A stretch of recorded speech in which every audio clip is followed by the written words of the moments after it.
God himself will go back to them Old Testament ways of dealing with some people. And you will feel some kind of way about it. You'll be all nice and hot and bothered about it. You'll be all uneasy. You'll be pinching yourself all the day long, beating your flesh and tearing up your garments, saying, woe is me, I am undone. When the Lord does it, in an era or a season or a society where you've been acclimated, accustomed to, essentially pampered by, spoiled, okay?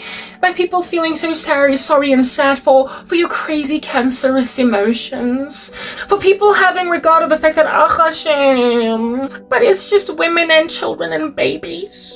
Oh, but a whole city? What about the teenage children? Oh, an entire bloodline? Why? Under heaven, do we have to kill Achan and his wife and his children and everybody, just put stones on them after we burn them? Why, oh why do we have to throw not only the satraps and the administrators into the lion's den, but their whole families? But like, it's an overkill. Yeah, that was the God of the Old Testament. Why was there necessity for God to overkill like that in the Old Testament? You know how Achan, the dude who ought just be stealing robes from Jericho and gold bars and everything, because he that bandit. Yeah, you will remember how God did not just handle him, leaving his widow all bereaved. The Lord took him, his wife, his children, his whole family, and everything he had and burned it. You will also remember how the Jews, after those spies, gave a false report about what under heaven was going on over there in Canaan, and Joshua and Caleb were like, no, don't do such a thing as that, renting their garments, tearing their outfits. How it is that they were swallowed up, killed by the Lord. They tried to stone Joshua and Caleb for tearing their garments because they realized that these people did not want to exploit the promise of God. And then those 10 spies were killed. And after those 10 spies were killed, what did God's people do? I don't know if I'm mixing stories here, but I don't think so. What did they do? You killed them. No, God killed them. And because those people responded by saying, you kill them, God then went on right ahead to kill another cool 15,000 people. Aaron had to hook up a censer to stop the plague from finishing them off because of the fact that, first of all, God shows you that he's got qualms, big bones to pick with the fact that he's unhappy with your bad report. And then you want to kill Joshua. And then you want to kill Joshua. No, it was not Joshua. The 10 spies were killed by God. But the story that I'm actually talking about was one where it is that, yes, I believe it was Korah and that rebellion, where it is that they were on some, why must Moses be the one out here adored? All of us hear from the Lord, we're like of God or whatever. Yeah, that was that story. I was confusing stories, I was mixing them. And they were like, yeah, God listens to us too, and we've got proof that the Lord also listens to us.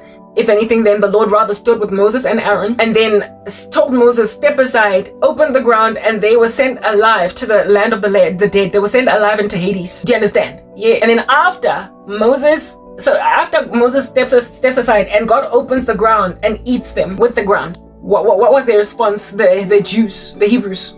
You killed them. God then went on right ahead to kill a whole chunk of them.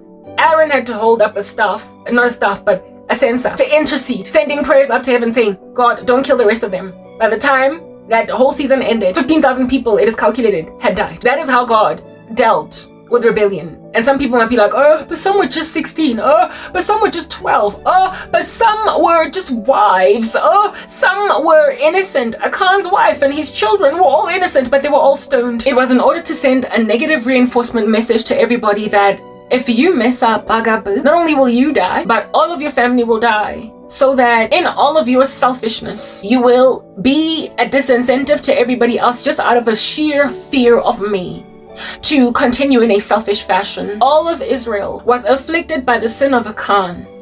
They lost the war and several thousands of men died trying to take Ai. And the reaction of God and the ramification of the Lord after this essential genocide caused by one man, Achan, was to kill his whole family by telling the Jews, stone them, burn Achan, put stones on top of him, and then create a valley of Achor as a reminder, so as to create holy fear in everybody of God.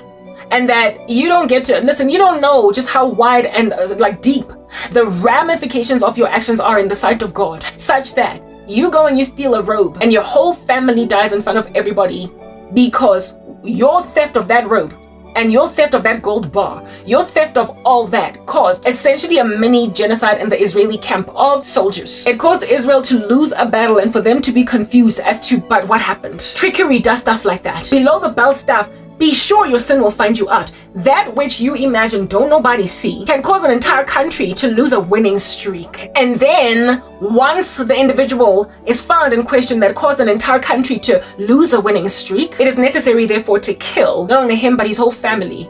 Even though his wife didn't know that her husband went out like that, an entire family out to be suffocating. That was the justice of God in a time where there was no leniency in the law of contract, where there were no courts, no law and order, no juicy, no prisons, no life sentences, no consequence management caused by the fear of what could happen. Our legal systems, our justice systems cause enough anticipation of consequences for some people to just not commit crimes. You might be famished, you might be broke, and yet not go into a Pick and Pay and steal bread anyway, because you don't want to go to jail over and above just being poor, broke, and struggling. So you would rather beg on the street for money instead of going into a store and stealing it, because the humiliation of making yourself a beggar is far outweighed by just the devastation of going to prison altogether. So you'd rather beg for bread instead of steal it, even though it's going to tarnish your reputation to beg for bread. While, however, if you stole it, people would not have seen you at the robot asking for R2.50. So you won't be embarrassed as a man or a woman that has fallen from glory. But even though you won't be embarrassed if you steal bread and get away with it, you could go to jail and so face even grander embarrassment from all of the community. So therefore, just the fact that there is a law that you must not steal, otherwise you will go to prison, is enough to stay some people from doing it. Even when they're super hungry, they would rather be caught begging for bread than go to jail and deal with the consequences anyway. They avoided that. Even though if they did get away with it, nobody would ever know that they had to steal bread. If they get caught, the consequences are that much haughtier. Our justice systems functioned like a substandard God. Our God, his eye is everywhere. He is omnipresent. Our sins therefore always find us out. We can never steal something and God not see. You will remember the sin with David and Bathsheba. That which you commit in private will then be your humiliation publicly. Justice systems promise that, but in small measure. But it was enough for the Lord to stay his hand from wholesale killing entire families because of the sin of one man, in order to create a holy fear in people to essentially self-regulate. Next time, keep yourself in a bunch. Next time, do not steal again. Next time, from the Lord. Do not grab consecrated items again from the Lord and put them in your camp and expect that nobody will know. You might have gotten away with it in front of people, but you didn't get away with it from God. But there was, at that time, at that stage, no law yet passed down by Israel, and consequences therefore that were in existence that would cause Achan to deeply reconsider doing what he did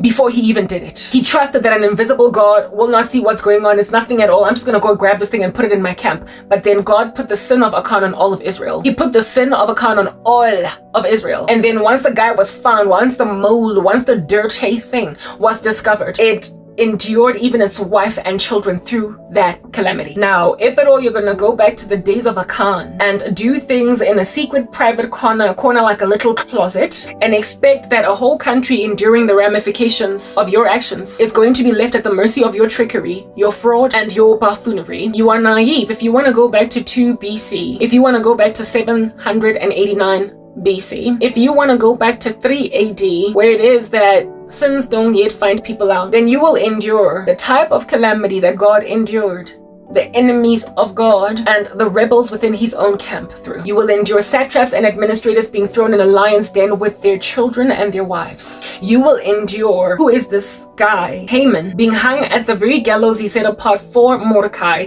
with his wife and children. That was the model of example in ancient civilization, so as to create a holy fear in people of consequences. The extremity of dealing with crazies was what you now called an overkill. Now today in 2025, spoiled brat with your nail manicure that's that high, you're like out here on some I don't know how I feel about this God's at the Bible, you know. He says like hectic, he's just very stringent. He was like bloodthirsty, he's just so genocidal. What a nonsense. Whoa, I mean, you're the nonsense, right? Like, you gotta see that. The human heart is deceitful above all things and desperately wicked. Who can know it? You were such a nonsense, are such a nonsense as the human race, that God had to deal with things that much in order to give some kind of a semblance of peace of ancient civilizations. Otherwise, they would do the most. That's why now today, you know, barbarians were an actual people. The barbarians were an actual people. You know, today we equate or tantamount that word barbarian to just barbaric activity. Like, I don't even know what other word to use for it. Just clamorous, cantankerous, chaotic, and excruciatingly violent activity. But the barbarians were actually a group of people, and they were so violent, and the way in which they killed people was so heinous that now today, when people go in and they commit atrocities, they're called barbaric. Ancient civilizations were like that. Their ways were so heinous that now today we've got entire dictionary terms describing certain behavior in light of their activity. Just barbarism. So if at all you are like the barbarians all over again, don't you see? Then in dire need are you of a god that is going to deal with the barbarians. What are you doing? You are heinous and you are extreme. Your sorcery is so exquisite. It's so lofty. And because you imagine there is no god, be sure your son will find you out.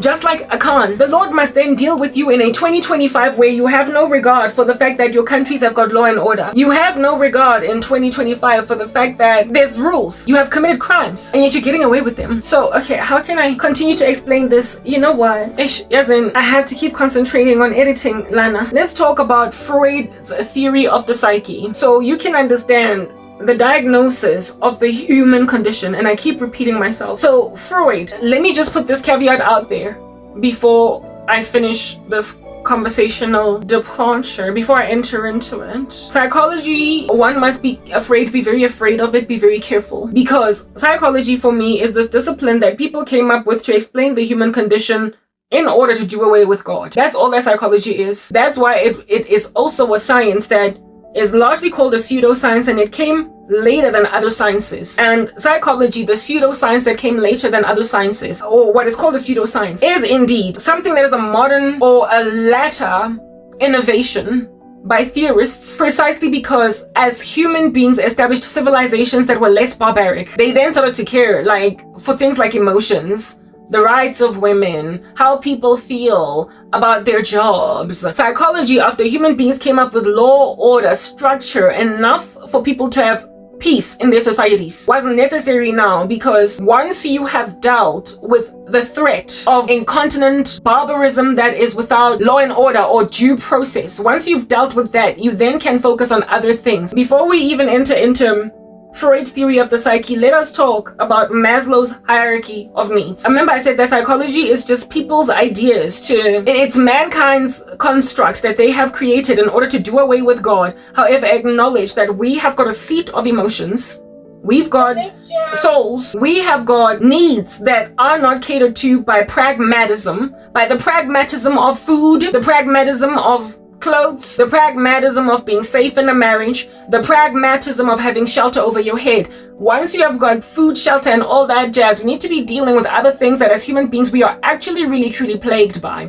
So essentially people started to focus on things like emotions, right? So that's why psychology is a modern day construct, and it would have been a bizarre conversation on anybody's tongue in the days of David, shortly after Christ's crucifixion, 700 BC, 929 BC, 2078 BC. It's like, well, listen, I don't care.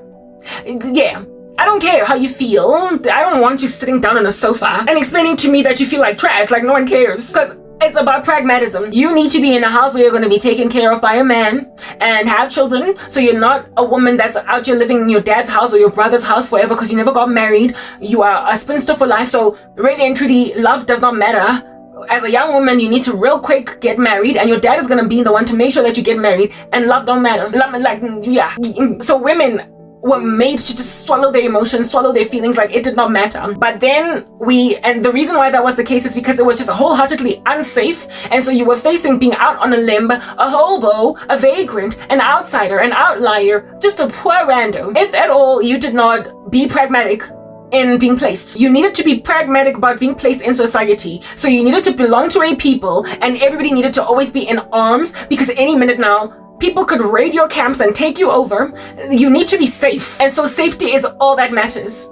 So don't nobody care about how you be feeling. Listen, nobody. Nobody be caring how you be feeling. Just make sure you got a house. Yeah, nobody be caring about how you be feeling, just make sure you be getting a house. So the happiness of women in marriages was irrelevant, and blessed were you as a lady if at all you were truly, genuinely, and absolutely wholeheartedly in love with your husband. It was rare, like what Rachel had with Jacob, Shem, very rare. What Rebecca had with Isaac, digging the dude from a distance, rare. Like as she coming into the town, you know how they spotted each other and there was like love at first sight and there was like violin and piano music going in the background, proverbially.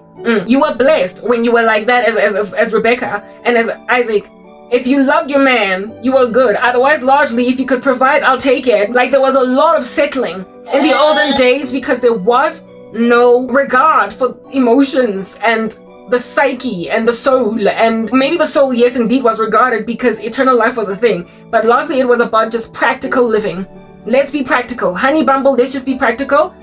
A girl gotta eat and a girl gotta be safe. And Maslow's hierarchy of needs, which was a ladder innovation because psychological theorists rocked up later and their science was initially underestimated to a point of being called a pseudoscience. Now today it's more respected because, listen, now today you're really concentrated on people's feelings. And that's why I'm going all the way back to 799 BC and saying, I don't care how you feel, because we're back now to pre-Maslow, pre-Freud, pre-Skinner. We have moonwalked like Michael Jackson and gone all the way back. And if at all, we're going to find ourselves in 10,000 BC. Okay, so that didn't exist, but you get my point. If we're going to be back at 6098 BC, okay, listen, I'm calling on the God of 6098 BC. He is the same today, tomorrow, and forever, but he gave us the law, and so he stood back, he sat back, and let you run each other in your courts, win damages and lawsuits, and cater to your emotions. But now you have spat in his face and said, I don't care, that you gave me law and order. So, therefore, if you want to go back to the days of the barbarians that just raid your camp and take your women, raping them, burning them down, killing all the men and taking the women and children, and then making them slaves, concubines, prostitutes, yeah, okay. Then how about we just deal with the God of Abraham, Isaac, and Jacob in the Old Testament? He's the same God back then, but now he's giving you law and order. But if you disrespect modern day law and order, your structures by your government that he brought down, and through the Apostle Paul even said, honor your governments because they care for you and their laws are coming from God. You know how that was written in the Apostles of Paul? If at all you don't have any regard for that God, having given you law and order, enough for him to stand back and not genocide a whole entire city, then he's going to genocide it again. He's going to genocide you again. If you go back to your basic instincts, barbarians. Okay, so let's go then into Maslow's hierarchy of needs before we get into Freud's theory of the psyche over here. Maslow's hierarchy of needs has it such that at the lowest rung of the needs are basic instincts, basic needs, right? Things like food. Remember I said psychology is this thing that people came up with in order to do away with the fact of God, because as societies have progressed from ancient civilizations that leaned entirely on the God of the universe, if they were Jews or gods at all, modern day societies that innovated and had industrial revolutions leaned less and less on God, Jireh, and more on their ingenuity, more and more on their technologies. And when then you lean on technology and ingenuity, you stop being godly, you stop leaning on him, you stop praying to him. And so that which plagues you, even psychologically, I guess is a modern term, right? That which plagues you, emotional, by modern I mean the past several centuries old, that which plagues you now, you're not going to God for. So now you got shrinks, now you got therapists, now you got psychologists, now you got psychiatrists, right? And that is your solution. They are trying to explain the human condition without God, which is why I have respect for psychology, because they are able to explain the human condition enough to make the Bible obviously true. However, without acknowledging that you're like this because you are fallen from God. So I take all their theories that I know and I add the gospel to them, that you might be able to understand why it is even that in old societies, women were so content being in crazy arranged marriages with men they had no love for, gave them 20,000 children, did not complain, and appeared to be somewhat content and okay. Whereas it's just so hard to do that today, and why you are bizarre to try and reimagine that crazy situation in 2025. Why you are out of your mind, ludicrous. You are just as barbaric as men that killed husbands and then took wives, killed villages full of men, women, and killed villages of men, and then taken their women and children. And these women end up living ripe old ages, appearing to be very content with their hostage takers. Why even the situation of the story of Diana and Shechem was a whole thing in ancient civilization, where you rape a woman and then you marry her afterwards, and she just stays in your household, continuing to give you the second, the third, the fourth, and the fifth wife without trying to run away. It is because of Maslow's hierarchy of needs. Maslow, of which was yet to be born very many centuries as at that date, and yet he coined this term, but would not acknowledge God. And so because he would not acknowledge God, he only merely came up with a hierarchy of needs to explain to you what's going on in there with you, so as to get to your emotions, your feelings. I'm gonna put deep rub on your chest so you don't feel so sad all the day long. Get a deep rub of a shrink. Get a deep rub of a theorist. A theorist who, as a human being, searching out the universe, due to us being given a curiosity about eternity from the get-go, unable to find answers for it, however, having a deep curiosity about the universe, then coming up with a theory that he then jots down, and you run with it, human beings. Only reason why psychology, albeit having been initially mocked when it was first on the market, rocking up, popping like a baby out of the belly or whatever, when it was just at its infancy, it was mocked and jeered by scholars within the fields of medicine, etc., as a non-science, a pseudoscience, but it grew anyway. Why? Because of relatability. The fact that people could relate. The fact that people agreed that, listen, this here is diagnosing my issue. This here is really getting to my problem. And so after a time, it stopped being a pseudoscience and regarded as a proper science, psychology, that is, precisely because of the fact that people, too many, were able to relate. Before then, nobody cared about people's feelings, and finally herein lies these batcher people that were just in angst about the world as everybody else, but they were brave enough to put it down on paper and theorize as to what's going on. And among one of these theorists was Maslow.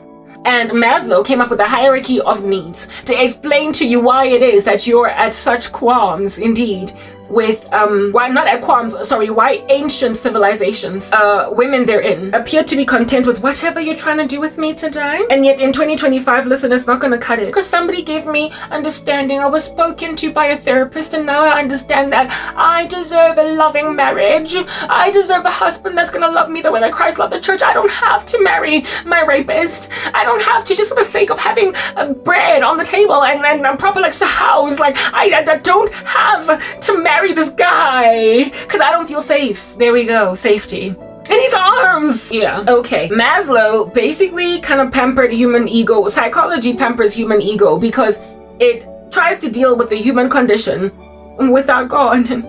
You can't do jack for yourself, you're barbaric, okay? You can't do jack. Like, listen, ain't nothing out here be given any day and all the day long. You ain't never gonna make it. You're not gonna make it. You're not gonna make it. You're not gonna make it. Listen, it's over, yeah, mate. Like, you're not gonna make it. Why are you doing this thing? Yeah, you're not gonna make it. Anyway, I'm done being distracted. I'm back at ya. And I'm making it, aren't I? Anyway, in Maslow's hierarchy of needs, at the very bottom rung, and I agree with Maslow's hierarchy of needs largely, but not entirely, because he does not account for the debasedness of the human mind that would make him put sex at the very bottom of the hierarchy of needs. You see, Maslow wrote those needs of his. He wrote in that triangle of his, what is that, the basemost rung, because of his manhood. Him being a man, right? In the scriptures, in the Bible, men largely go in even and read the Proverbs in the beginning there, especially 7, 8, and 9. The writer of the Proverbs, who is Solomon, who ended up turning against his own counsel, his own wisdom, he was at odds with it. Later on, evidencing that this was an issue with men. Right, warns men against lust. It warns men against sending themselves over to wily women. Their feet go down to death. It warns men of putting coals on their laps and then anticipating that they're not going to burn.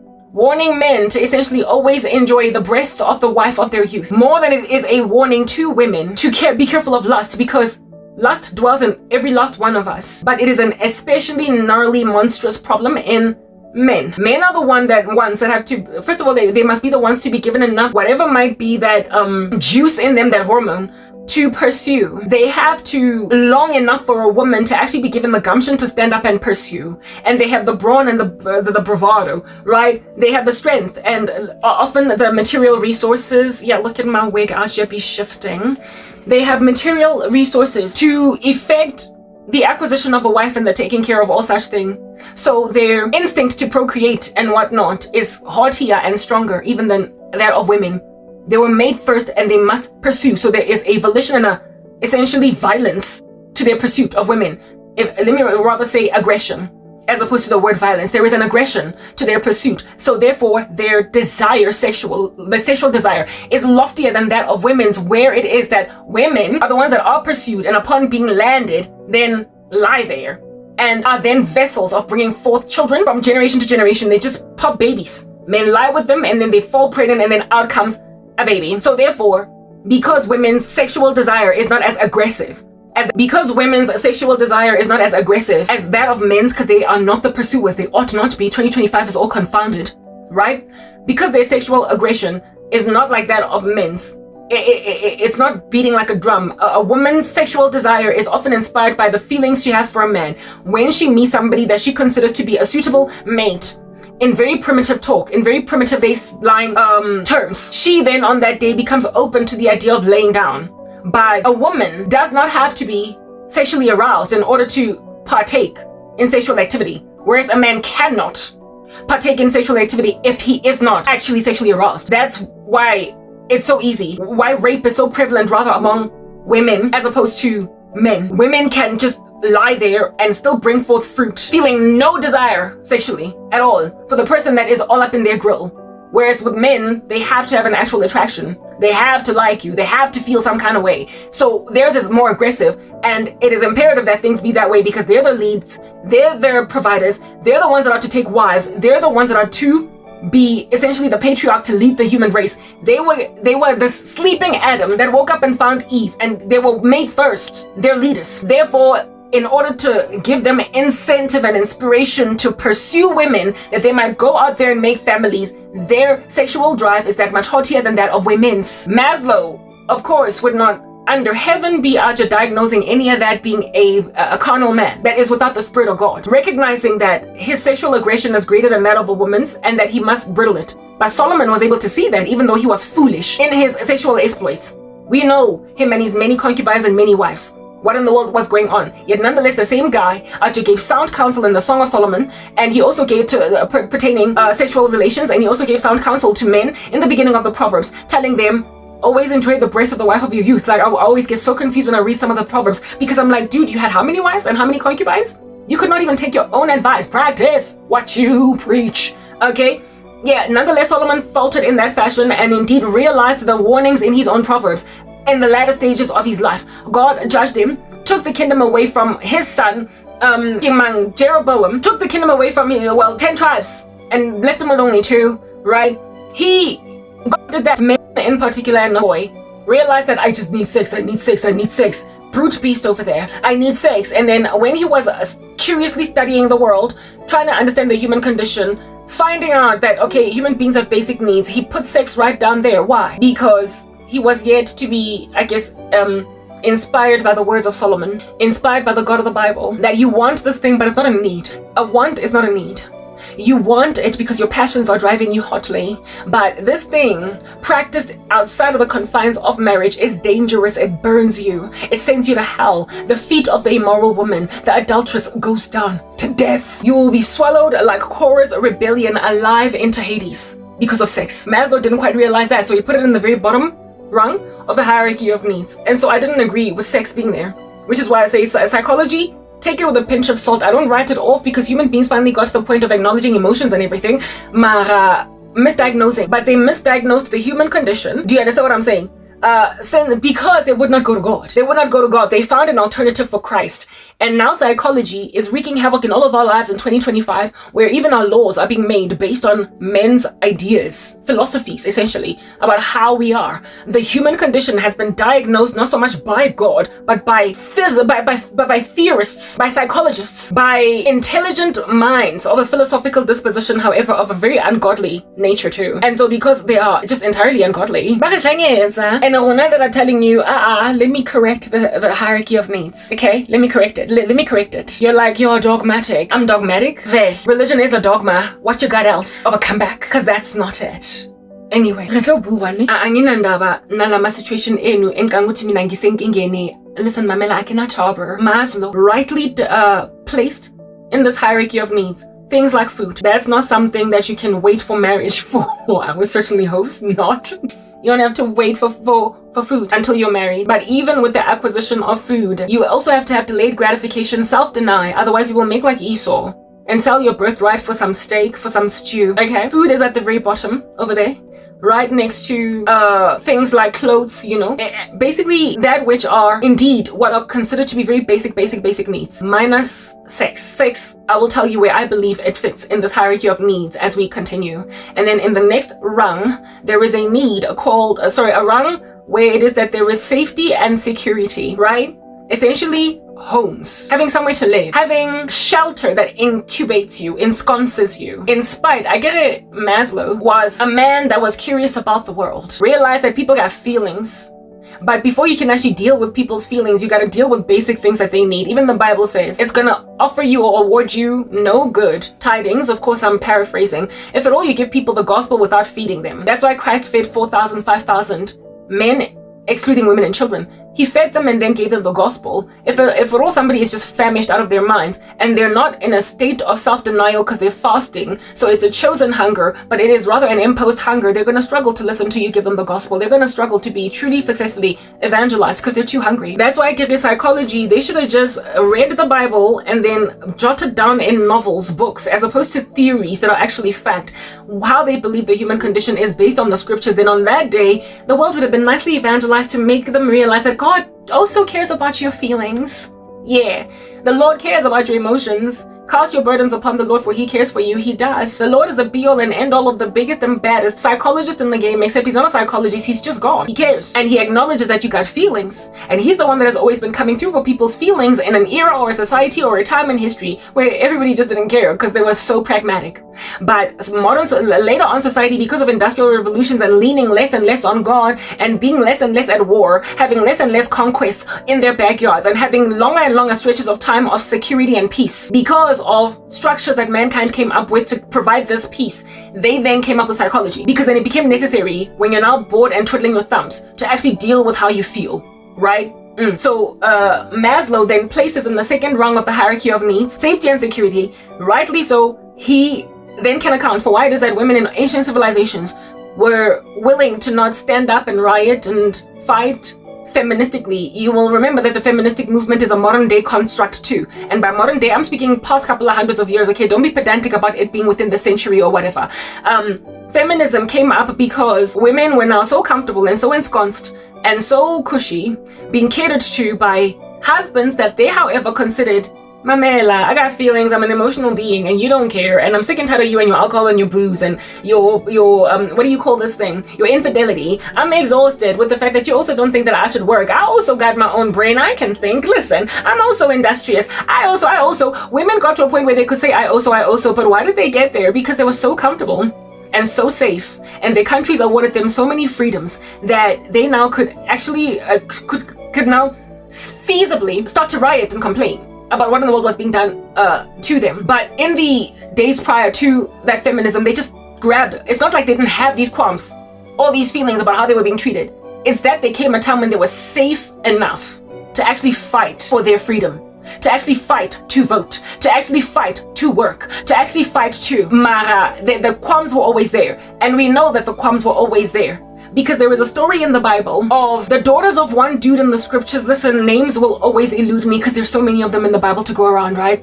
But there is a man that died having had nothing but daughters. And in the Old Testament, the law had it such that things accrued over to the firstborn child, and then if that the firstborn son, land, women could not, what I'm getting at is that women could not own land, they could not own property, and so therefore the firstborn sons were the ones that were to inherit land. And so daughters, if at all they did not get married, became ruined women, or if they were widowed, they would have to go back to their father's houses, or if their fathers were now late, they would have to live with their brothers. That's who would be taking care of widows and of orphans. And if widows did not have brothers or fathers, all of society had to take care of them. They were out on a limb. That was just the hardship of women in the olden days, right? Well, as early as when Moses was still alive, so essentially the one who passed down the law at first, from as early as the days of Moses, there were these daughters of this one dude in the Bible that only had girl children and no boys. And so these girl children were facing nowhere to go because they had no brothers and they had no dad to take care of them. And if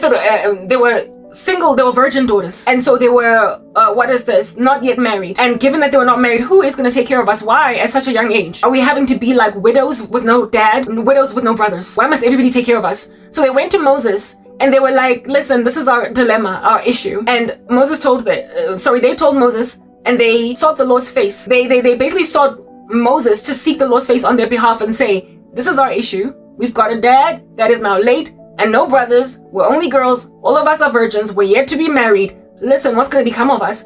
And then Moses inquired of the Lord, and then the Lord changed his law in favor of these girls, saying that now women could own land. And so these young ladies were able to inherit the land that belonged to their father. And it was not given over to like cousins and distant, twice removed and whatnot.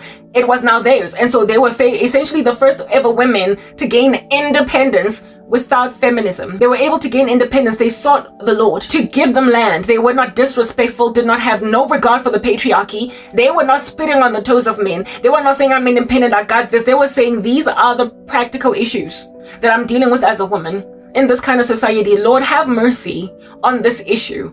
It was not the birth of feminism. Just women raising a valid point to God, Moses inquiring of the Lord, and then the Lord saying, okay, you can take land. So it basically just lets you know that feminism, there was no need for you to be all like below the belt and disrespectful to men in order to get yours. But at the same time, I have some understanding towards feminism, because when women then said, listen, I want my own land, I want to be able to work, men were like, no! Because why? They were not inquiring of God. Men were disrespectful to women being in the workplace. Men were disrespectful to women new in the workplace. They were chauvinistic, they were very misogynistic, they were whatnot, because they were not godly. Moses, upon these ladies, these women in the Old Testament going to him to ask this, like to raise this issue, did not treat them with contempt. The way that men treated women with contempt as soon as they said, I want to be able to work for myself. I want to be able to be independent. I don't want to be stuck in a marriage where a man is beating me up, or I don't want to have to just sit out a severity of infidelity in a marriage and not be able to get out because I don't have anybody taking care of me.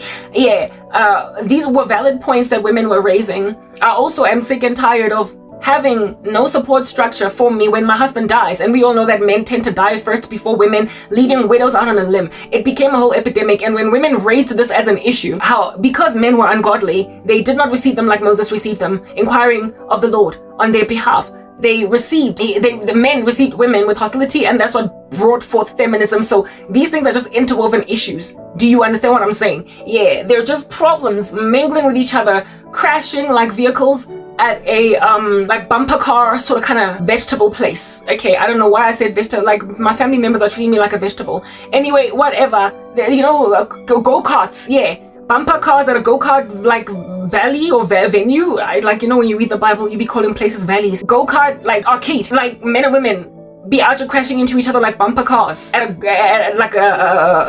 a weird arcade of that nature, like a happy place to go and play games, to have a good Saturday or whatever. Men and women butted heads like that, and in so butting heads like this, therefore, was brought forth now and a gumption and a gung-ho and a determination by women to get theirs by any means necessary, because you're not listening. So they fought, and they became very disrespectful, below the belt. They became backbiting, and it brought forth whatever nonsense is going on in 2025 now, where there's no respect for the patriarchy, no respect for what men are supposed to do, an effeminate spirit in men, and a very masculine one in women, and a confounding of genders, a rise in, never mind, what do you call this, homosexuality, and a rise in lesbianism and gayness, but also just a rise in gender dysphoria all over these streets. It has been brought about by the clash of the titans, if you will, men and women alike. But this here is something that was prophesied to happen in the Bible, where it is that men and women would be at odds. Women, your desire will be for your husband, but your husband will want to what? Rule you. Yeah, so it's just like this whole fighting, this clanking of swords, while the devil is also at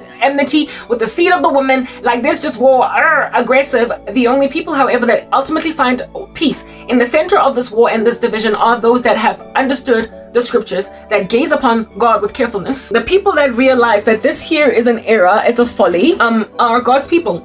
The women who, when they're dealing with misogynistic men, chauvinistic men, crazy men that don't want to listen to them, they run to God, like those daughters ran to Moses, who then inquired of the Lord. They run to God because they realize, I'm not going to win. Clanking swords with a bunch of chauvinists, clanking swords with a bunch of misogynists, clanking swords with men that are going to make me ungodly and uncouth. I am going to fight for my right to exist, to be a lovely dame, to be an excellent lady, without having to fight crazy boys. But when you're trying to flee from crazy boys, and these crazy boys are like, I'm gonna take you anyway, like it's ancient civilizations. May the gods deal with you! Not gods, may the Lord deal with you. No, Jezebel said to Elijah, may the gods deal with you ever so severely if by this time tomorrow Elijah's not like one of the prophets of Baal. Well, I'm saying, as an anti-Jezebel, may God deal with you ever so severely if by this time tomorrow you don't leave me be. Hallelujah. I'm very thirsty. At least we done dealt with that. Anyway. Yeah. Okay, so we already have an example in the scriptures of the fact that women have always had this burning in them, but they largely didn't raise it, and so they were endured through a most severe widowhood and spinsterhood. Frankly, it was just the bane of a woman's existence to not get married, because marriage meant security, it meant a home, it meant etc. So Maslow's hierarchy of needs now finally was addressing this issue, this thing that has been bubbling inside women or bubbling inside people, that listen, I'm not enough. I'm not merely content to live in a house and have food. I'm a person. I'm only human after all. I'm only human after all. Don't take your trash out on me, please.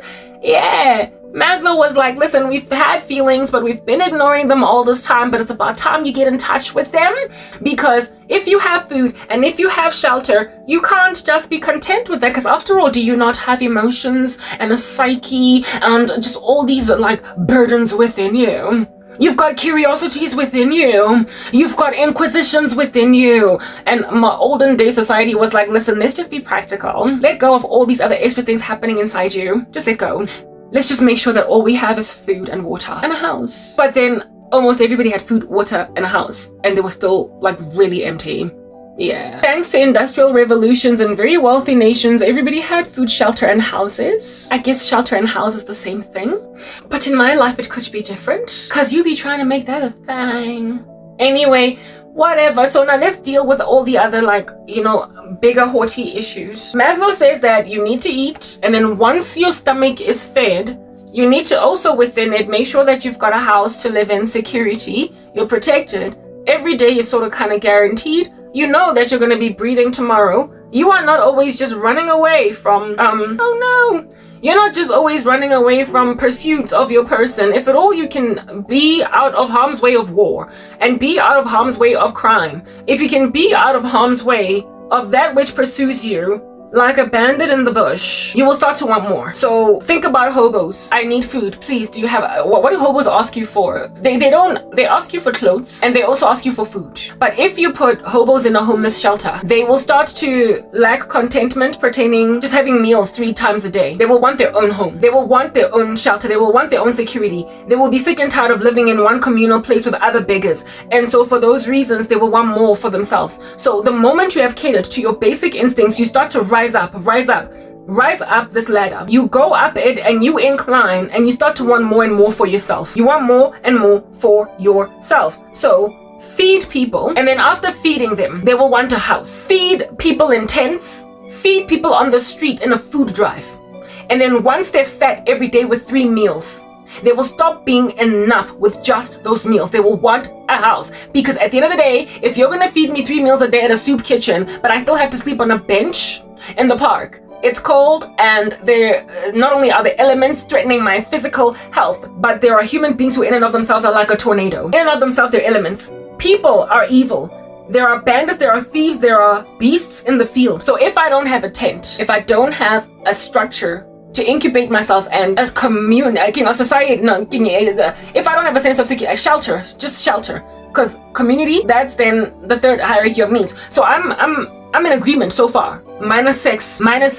Now you've got a house to live in, and now you've got food in your stomach, and you've got clothes on your body, and you can pee and poop as you desire, and your health is intact. And now that you're altogether fine in those basic needs,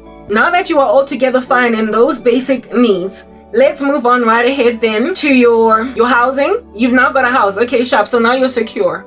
You've got a complex that's got electric fencing around it. You've got ADT. But what happens in 2025 with people who've got jobs and they've got, what do you call this?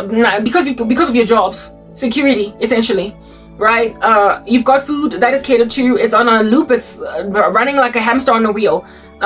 But they don't have people, they don't have love. It's the festive season now. It's the 11th, or at least now it's 12. It's the 12th, 2:33 in the morning official. This is by far the worst time in the world for suicides. We all know that the festive season produces a severity of suicide on earth in totality. The world is rife with suicides around Christmas season, and the people who kill themselves have killed themselves where? In their houses, where they've got food and shelter. You see this Maslow hierarchy of needs issue in the show Being Mary Jane. Okay, so there was a season when I was watching secular entertainment. I have ever since then stopped.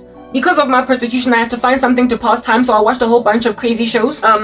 All over wherever I could find them. And there was a time when I was just besotted with watching Being Mary Jane, even though it was very crass. Of course, the Spirit of God was grieved. Nonetheless, I saw all that, so I will speak about what I saw in Being Mary Jane. There was a character, so I'm not saying go watch Being Mary Jane, please don't. It's a horrible show. It's very crass. It's licentious. It's exceptionally licentious. Don't watch it. I sinned and I have repented. So praise the Lord. But it is imperative, therefore, however, to highlight, seeing as let's use nuggets. We have nuggets, so let's use them even if we grab them from crazy places, you know? Make lemonade type setup thing. There's in I believe season 3, Lisa, who is the best friend of Mary Jane, commits suicide. Very sad and unfortunate situation over there. Lisa was a doctor with a beautiful house, secure. But Lisa had a history where she was raped by her dad and mom ignored it. It was just horrible. Like, she grew up in a house where she was being raped by her dad, stepdad, and her mother, knowing that this was happening, took the side of her dad. And that's why Lisa broke off from that family. From her family, her biological family, and basically with the stepdad, and Mary Jane, ever since they were kids, teenagers, took her in with her family.